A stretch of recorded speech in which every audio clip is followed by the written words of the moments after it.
Até que ponto o talento é mais importante que os outros fatores para um jogador ter sucesso? Alguns dizem que sem talento ninguém chega longe.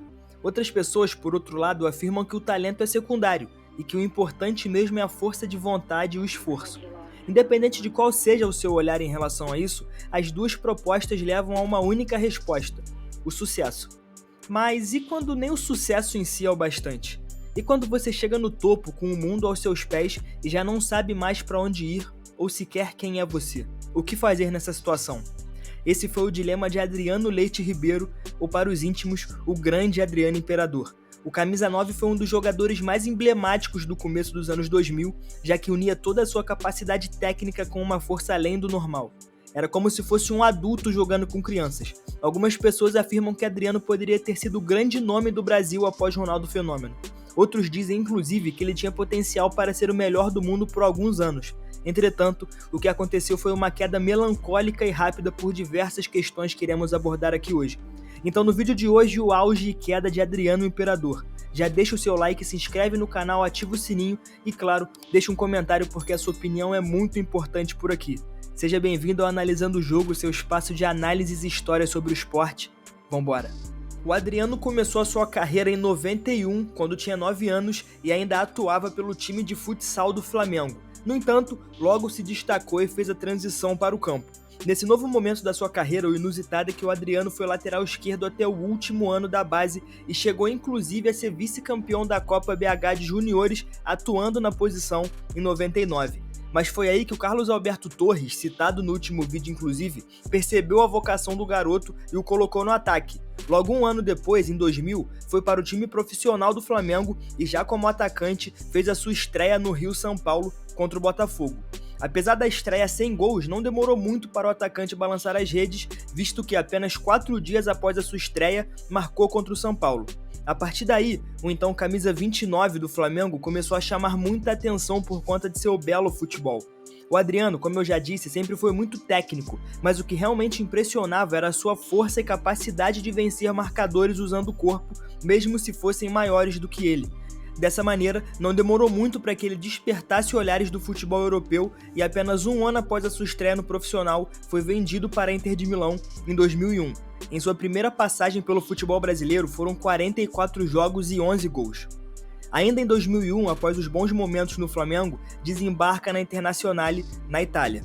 O jovem garoto da Vila Cruzeiro já chegou fazendo história, visto que na sua estreia marcou um golaço de falta contra o Real Madrid em um amistoso. Na ocasião, a Inter saiu vitoriosa do confronto e Adriano já mostrava do que era capaz. No entanto, o time entendeu que ainda não era o momento do brasileiro ficar na equipe e, apesar do golaço, o jogador foi emprestado para a Fiorentina. Ainda na Itália, mas já no seu segundo clube, não foi tão determinante quanto esperava-se. Um exemplo disso é que jogou apenas 15 jogos e marcou 6 gols. Dava para notar um potencial no jogador, mas que ainda não estava sendo totalmente alcançado. Após a Fiorentina, foi para o Parma, também por empréstimo, e é aí onde a história começa a mudar. Foi por lá que o Adriano teve seu primeiro grande momento no futebol mundial. Logo em sua primeira temporada, anotou incríveis 18 gols em 32 jogos. Na segunda, foram 13 jogos e 9 gols, até que a Internazionale recebe o jogador de volta em 2004 após o fim do empréstimo. E bom, como todo mundo já sabe, foi nesse momento que vimos o grande auge do Adriano. Logo em sua primeira temporada vestindo azul e preto, foram 15 gols em 16 jogos, média de quase um gol por jogo. Com um impacto enorme nas vitórias do clube e um carinho absurdo da torcida que dura até hoje, Adriano recebeu o lendário apelido de Imperador, em alusão ao imperador romano que levava o mesmo nome. Pela Inter, nessa passagem, conquistou a Copa da Itália em 2 temporadas, 4-5 e 5-6, além dos títulos nacionais nas temporadas 5-6, 6-7, 7-8 e 8-9. A idolatria é justificada, afinal, estamos falando de um tetracampeão italiano consecutivo pelo clube. A carreira seguiu em ascensão e tudo parecia perfeito. Em 2004 foi o 6º na disputa da Bola de Ouro e em 2005 ficou com o 5º lugar. O topo parecia apenas questão de tempo para Adriano, que estava no ápice dos seus poderes, até que, no meio disso tudo, o jogador recebe a notícia que mudaria toda a sua carreira. No dia 3 de agosto de 2004, pouco tempo depois da convocação para a seleção brasileira, Adriano recebe a triste notícia do falecimento de seu pai Almir. Em entrevistas recentes, o ex-jogador deixou claro o quanto a perda de seu pai o afetou, afinal, segundo Adriano, seu pai era o maior incentivador que ele já teve. Por mais que tenha continuado em alto nível por um ano após a perda, em 2006 tudo mudou. Adriano disse que se sentia sozinho, sem o seu principal amigo e que já não via mais sentido em jogar futebol, mesmo sendo o grande imperador de uma nação. Foi então que a carreira de Adriano começou a declinar. Após a Copa de 2006, que vou falar mais pra frente quando o assunto for seleção, o atacante recebeu muitas críticas sobre o nível apresentado. Portanto, com os problemas pessoais e o nível abaixo do esperado, Adriano começou a ser vetado dos jogos da Inter de Milão pelo treinador Roberto Mancini e nem sequer foi inscrito na Champions League de 2007 e 2008. A partir desse momento, uma coisa levou a outra. O atacante perdeu a confiança do treinador, estava com diversos problemas pessoais e, além disso, ainda contava com complicações físicas. Em entrevistas na Itália à época, chegou até mesmo a confessar o problema com o alcoolismo devido à perda do pai. No final da história, foi a liberação para voltar ao Brasil com o objetivo de se cuidar no São Paulo.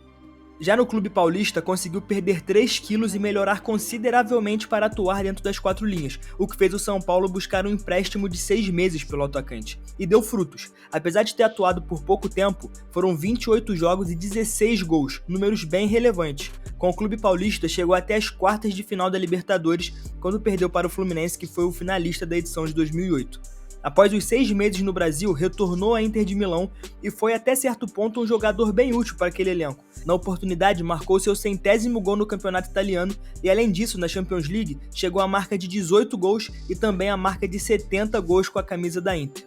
No entanto, em abril de 2009 veio à tona a notícia que Adriano simplesmente abandonou os treinamentos na Itália sem autorização e retornou ao Brasil. Nesse período de dias sem aparecer, diversas notícias e especulações surgiram, inclusive de um possível falecimento de Adriano.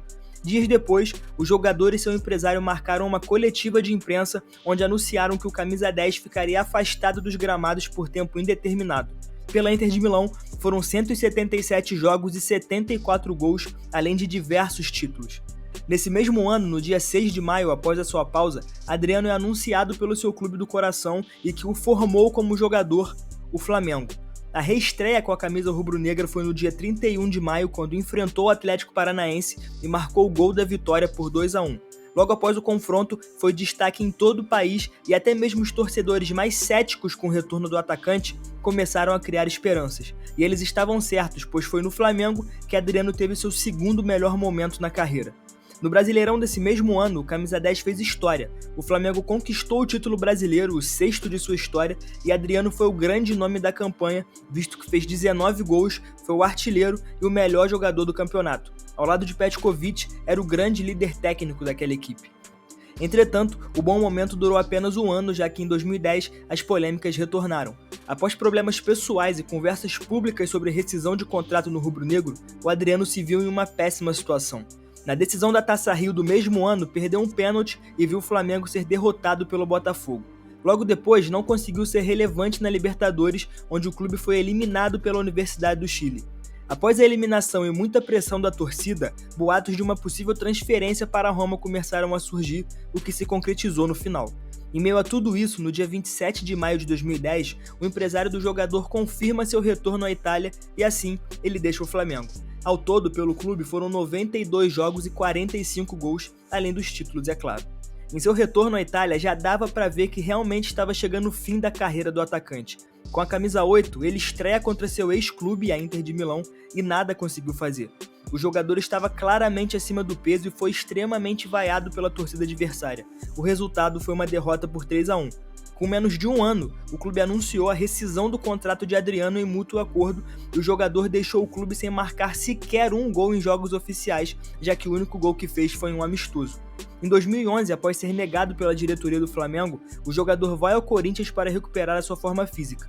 No dia 19 de abril, quando estava próximo de iniciar os treinos para retornar aos campos, rompeu o tendão de Aquiles e teve que passar por uma cirurgia que o deixou afastado por cerca de 6 meses. No entanto, apesar disso, ainda jogou pelo Corinthians, inclusive marcou um dos gols mais importantes do clube no ano, que foi no jogo contra o Atlético Mineiro na 36ª rodada do Campeonato Brasileiro.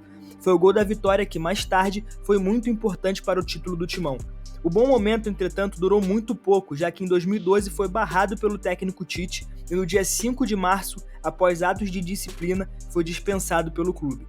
Após a rápida passagem pelo Corinthians, o Adriano retorna ao Flamengo. É até uma passagem que poucas pessoas lembram. Assim como fez em 2009 e 2010, ele usaria a camisa 10 e seria o principal jogador do clube. Após afirmar que estaria pronto para atuar em um mês após o anúncio, deu tudo errado.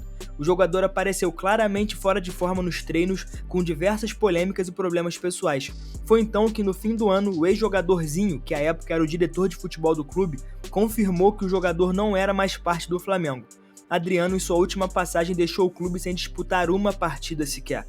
Após o Flamengo, foi para o seu último clube no Brasil, o Atlético Paranaense. Por lá, assinou um contrato de produtividade, mas não deixou boas lembranças. Foi apenas um gol pelo clube e, após problemas disciplinares mais uma vez, foi dispensado. Após essa passagem, foi para o Le Havre da França e, após quase 2 anos parado, foi para o Miami United em 2016, que estava na 4ª divisão dos Estados Unidos. Por fim, se aposentou. Mas antes de encerrar o vídeo, não podemos deixar de citar uma passagem importante na vida de Adriano, a seleção brasileira, talvez o maior responsável pelo carinho que o jogador recebe de diversos torcedores. A sua estreia aconteceu quando ainda tinha 18 anos, nas eliminatórias para a Copa do Mundo de 2002, quando o Brasil enfrentou a Colômbia.